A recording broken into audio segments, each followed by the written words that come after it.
I'm Peabody. Miss Peabody. Come in. Your uncle is waiting for you in his office. Don't tire him out.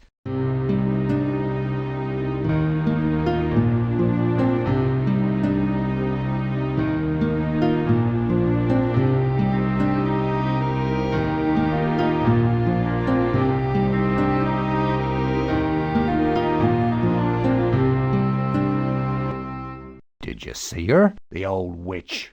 I'm sure she's listening outside the door. She can't help it. What a calamity. Right, that's enough chit-chat.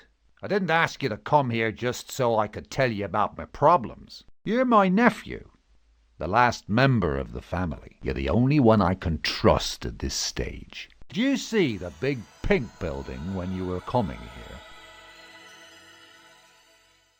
This building, the Maritime Museum, is my life's work. 5,000 square meters of exhibition space devoted exclusively to the sea, sailors and ships. Visitors will come from all over the world, except that for the moment the museum is empty. The rooms are all ready, but I have no money to pay for the rest of the work, although I found a fantastic means. Treasure. There's no lack of wrecks, you know. There are thousands throughout the world, worth billions of dollars. Just think of the galleons sailing back to Spain. Nearly half of them didn't get through the Florida Canal. They ended up on the reefs of the Keys and on the sandbanks of the Bahamas. Most of them are still there. We spent hours underwater, and we brought back treasure.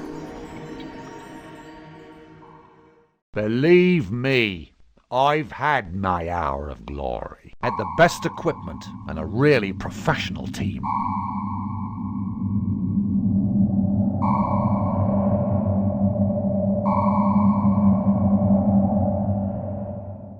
When you're looking for a wreck, it becomes an obsession. You think about it day and night. You can't get away from it. You lose sleep over it, and you go over the story 1,000,000 times in your head. And then one day, there it is before you. A disturbing reminder of the past, of a story, of history. But sometimes there is no wreck. After years of research, you find nothing, and your banker deprives you of the little that's left. That's the way I lost everything. It's a high-risk job. Let that be a warning to you. Yes, from now on it's your job. I know you know nothing about it, but you'll learn. This money will cover the cost of your first research. There are 3 people in this village who will be indispensable to you. They have something for you. Find them and come back to see me. And something else. You need a base to conduct your research from. Use my yacht. It's not much use to me anymore. You'll be more comfortable there than here, without that old witch poisoning your life. So that's it. That's all for the moment.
What'll it be?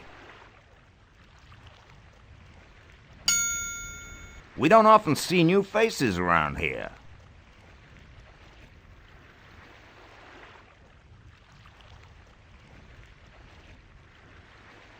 the Maritime Museum. Then you work for Tuck Pinkleton. He's a great guy. Have you seen the museum? I'm sure a thing like that will attract people. And it wouldn't do us any harm to have some more people around Golden Creek. In any case, if you're interested in wrecks, you should talk to Captain Blake here. What'll it be? So, he never comes here anymore. In the old days, he used to spend hours talking with his buddy, Blake.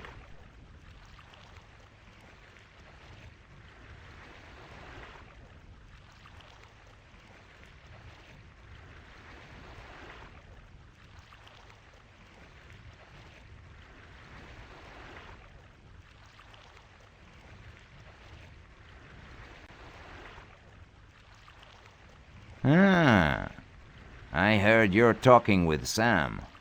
Yes, I'm Captain Blake. And you're Tuck's nephew. He told me about you. I know your uncle well. We've sailed all the seas in the world together. I hope you're as good a man as your uncle. When you're ready, come and get me. I owe that much to old Tuck. In the meantime, he gave me this for you.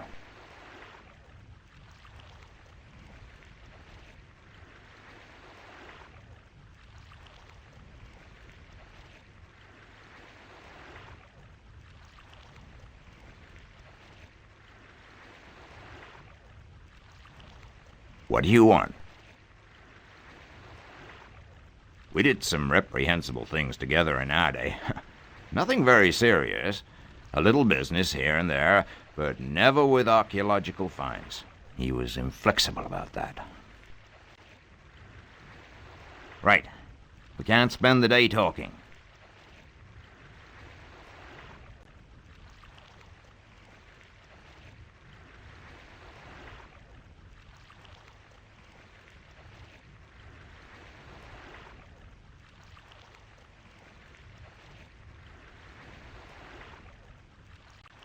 I know, man, I'm not much to look at. That one nearly got me. But I was the one who got him. The sea was red with blood. What was I talking about? A shark, of course. A great white shark. He was a good 15 foot long. Sharks, I know everything there is to know about them. I know how to find them, how to avoid them, how to get rid of them. Anyway, have a beer with me. Talking of sharks always makes me thirsty. Listen, I'll tell you a story. I was sailing a solid 15-footer off the coast of Australia. I noticed that a large white shark, as long as my boat, had been following me for some time. That's where I made the mistake of my life. I said to myself, I'll harpoon it. I sunk the harpoon with the first shot, and he slipped under the hull. I thought he was trying to get rid of the harpoon. What a joke! He was trying to capsize me, no less. I got him a second time, and then he opened his enormous jaws, and with one snap, he ripped off a piece of the stem about 2 foot long. My boat went down in a matter of minutes, and I found myself in the water. The shark's fin turned around me in circles. He was taking his time, and when he finally decided to come for me, he charged at full speed. I screamed my head off and kicked and hammered at his snout. And he went away without biting me. But I was bleeding, because the rough texture of his skin was as tough as sandpaper. The smell of blood excited him. He charged a second time. I saw his mouth open, and then, miracle of miracles, he turned away at the last minute.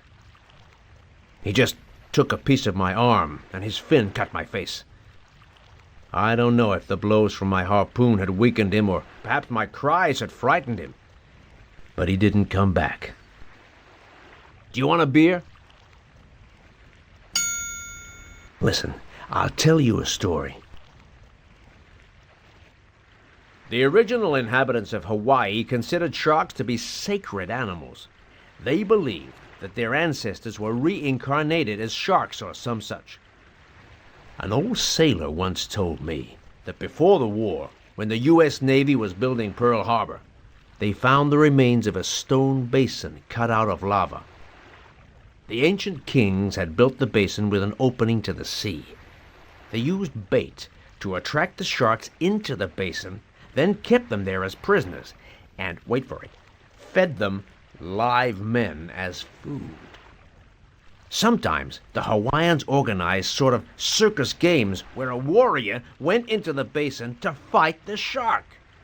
The warrior's only weapon was a shark's tooth mounted on a wooden staff. The warrior waited for the shark to attack, and at the last moment he dived under it and ripped its belly out with the tooth. Not the kind of thing you get a second chance at. Do you want a beer?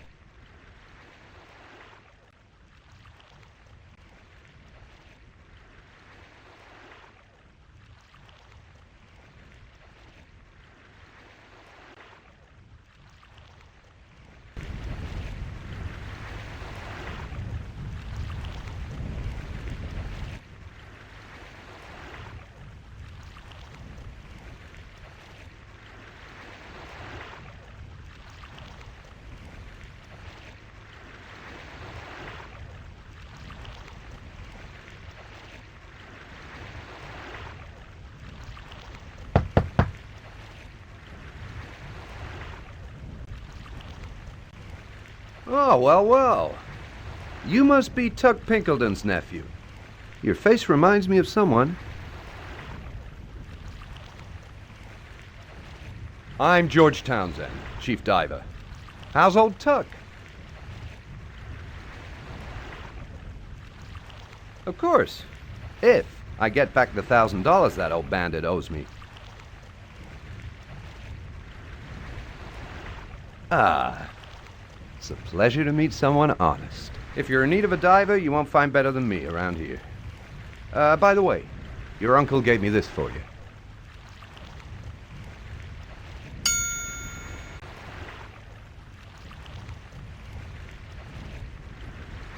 What do you want?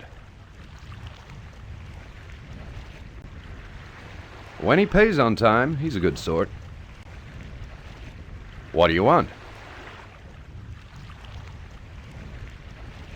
Yeah, it would do him no harm to get out of the bar from time to time. Hey, excuse me. I got things to do.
I must speak to you about Tuck Pinkleton's debts.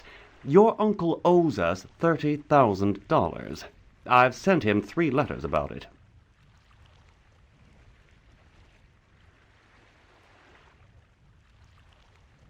You can't be serious. It's impossible to talk with you if you take things so lightly. I must speak to you about Tuck Pinkleton's debts. Very good. We were beginning to get worried. Shall we say a third? $10,000?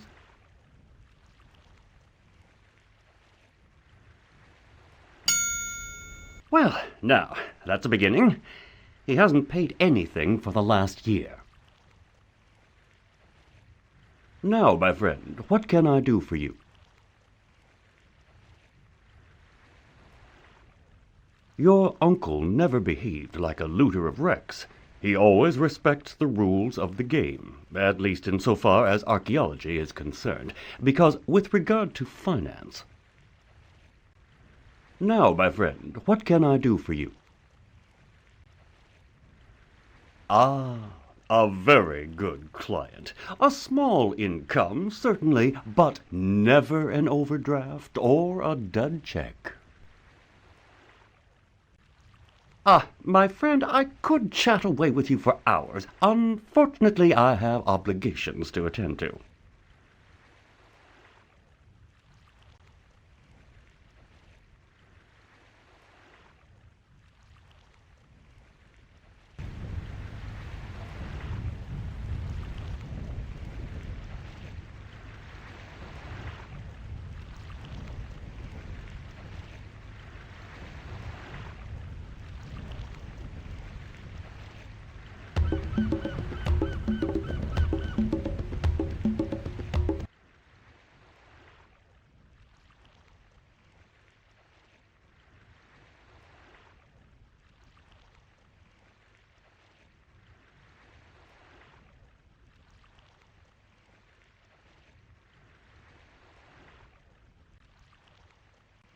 Say, we don't often see new faces around Golden Creek.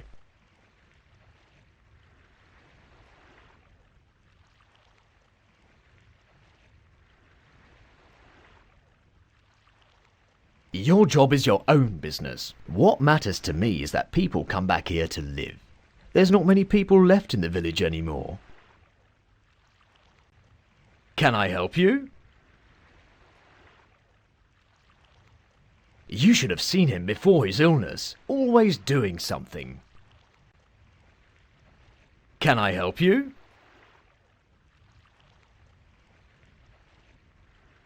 The day that woman is content. Can I help you? I don't know him very well. He comes here for supplies before he sets out to sea. Talking is all very well, but maybe it's time we did a bit of work, huh?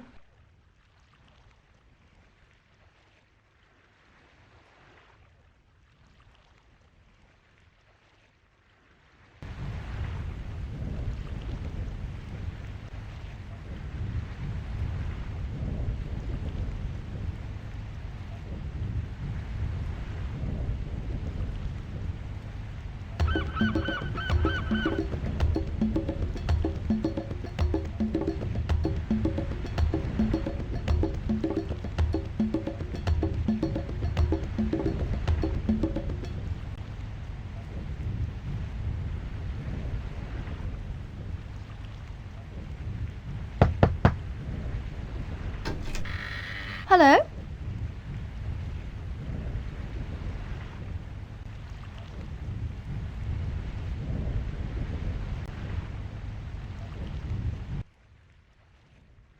Hello, I'm Lucy Campbell.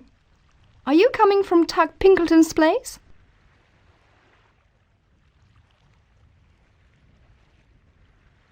I know. Golden Creek is very small. News travel quickly. I've had occasion to work with your uncle. He acts rough, but he's passionate about his work, and passion is something you need. I mean, I hope you've understood that the real treasures aren't always where we think they are.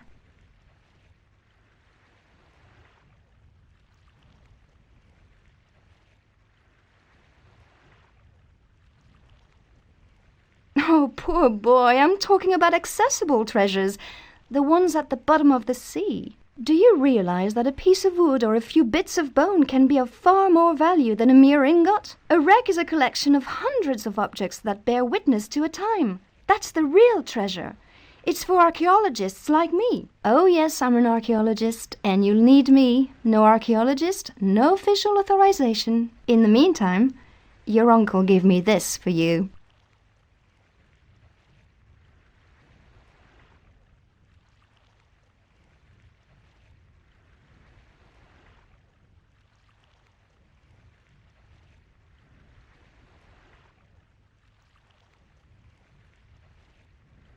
now.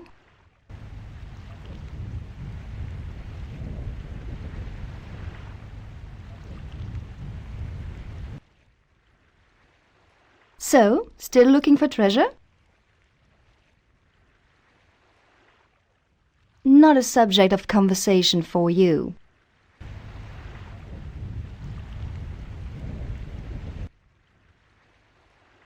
Go and do some work instead of wasting your time.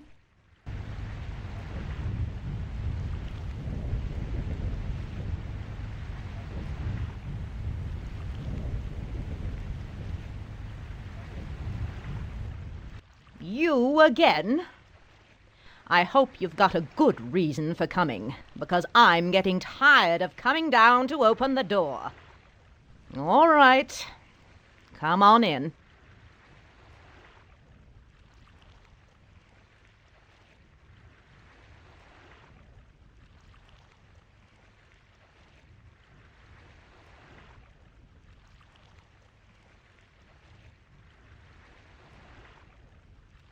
You should have a map. Show it to me. Ah, very good. This document will put you on the track of your first wreck, the San Antonio, a Spanish galleon. Now we can move on to more serious matters.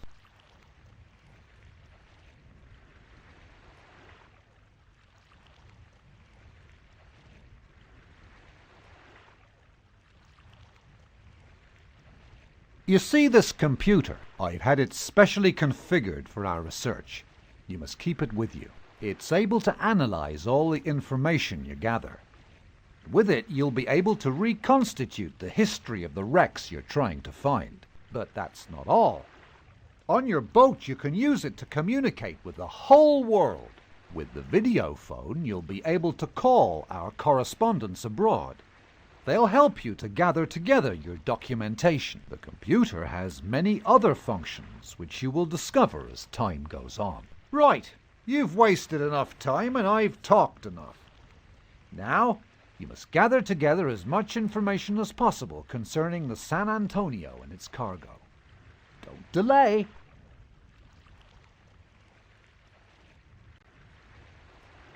My God, are you still here?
What do you want, my boy? You'll have to manage without me.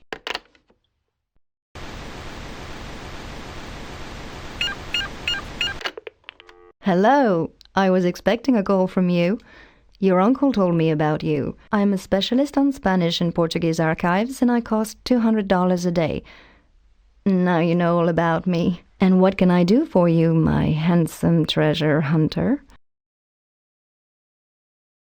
A brilliant conversationalist, too. San Antonio. A Spanish galleon, no doubt? Most certainly I can help you. The majority of the archives are in Seville. I'll wait for you there.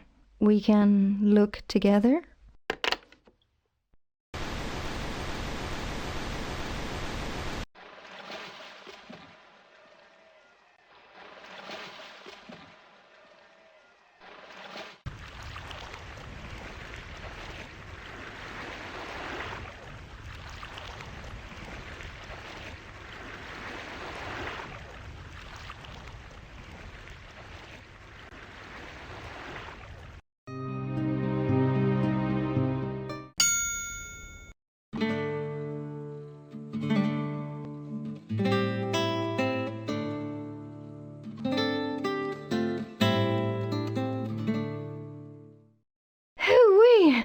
Give me time to recover? You're the first treasure hunter I've ever met. Right. Now let's be serious. You can enter, I'll follow you. I'll translate the documents you want to study, and I can find others if you tell me where to look for them.